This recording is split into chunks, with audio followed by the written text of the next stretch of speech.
India's children. Yeah? Folks at the back, give me a thumbs up if you can hear me loud and clear. Great. Good.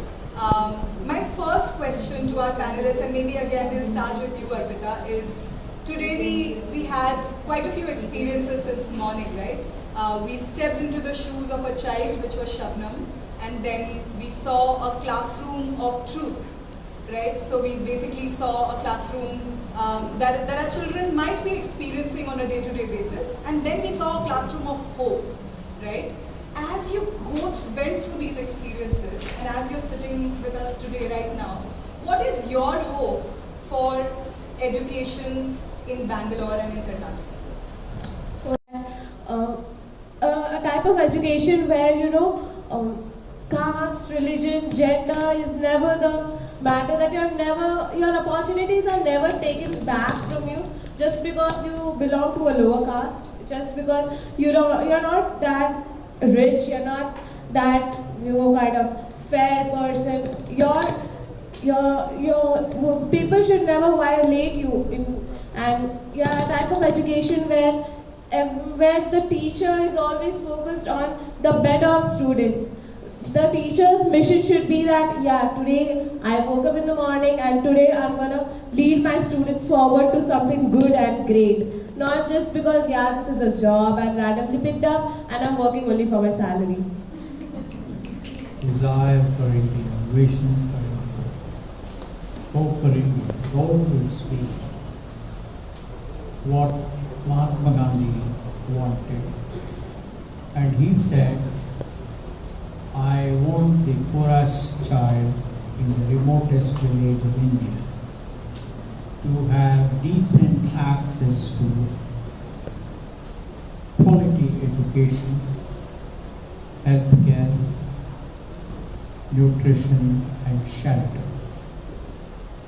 Of all these, there is no doubt at all that education is the most important one, because as they say, if you give a man a fish, you feed him for a day, but if you teach him how to fish, you feed him for life. So therefore, education is the most important gift that we can give to the child. And my hope is, my desire, my vision is that the clause of hope that I and take it one way forward. Talking about if I want to ensure that every child is actually able to learn when I'm teaching them how to fish, right? And when I talk about each child, we take student as a unifying body. Okay, these are students, this is what they want. But I am inviting you all to think that each child that there is in the classroom has special needs. Special needs could be about that how much is the child able to learn because of their physical impairment. It could be emotional impairment, the mental health they have. It could be socio-political impairment, how much money do their parents have in their pockets. It could be just the social impairment because the person next to me hates me and I don't want to sit here, right? And so when I walk into a classroom, am I making sure that each child today is available to learn, right? Is each child today in a mental health, in a state today to learn? While for that, the teacher itself, am I ready to make sure that the class of hope I can create today, So when I was doing a fellowship, I remember the teachers with something that would hit me the most was they would have these cracked heels, so black, and nails were filled with atta they made with chapati, and the row they had with their probably father-in-law, mother-in-law, so irritated, walk into a classroom and they have to deliver a holistic activity-based learning session. First thing they come, because they are running late, HM would yell at them and say, why are you late today?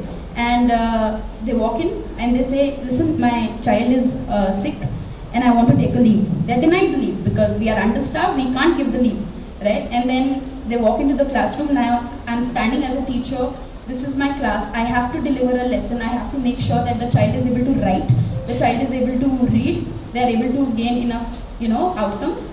and I'm able to justify to the parent who's putting in all the money. So there's parent well-being, there's student well-being, there's teacher well-being. My hope is that we are able to create those spaces where people can just sit and say, you know what, I'm tired today, right? And I don't have enough mental strength to go on. My hope for the education today is that we are able to work with the well-being of every stakeholder that is involved, including the social entrepreneurs, including the alums like us, the teachers, the students, and the funders, government. When you grow up, and the first thing I realized, if you say doctor and engineer, everyone gets happy. Right? They'll be, oh, that's a good response. But I didn't know anything about these two terms. I was scared of doctors. I didn't know what engineers were. I'd never seen an engineer in my life. As I grew up, people started saying that you should learn, you should follow your passion. And I realized my passion is animals. I love my National Geographic and Discovery were my favorite channels. So when they asked, what do you want to become? I said, I want to become an animal doctor. And then I started seeing people were not so happy. And later, at some point of time, I realized what engineers do.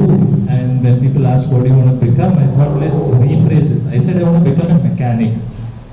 And then again, they were a little, what is he saying? So the reason I'm telling you this is, I hope for an education system where every child studies knowledge for its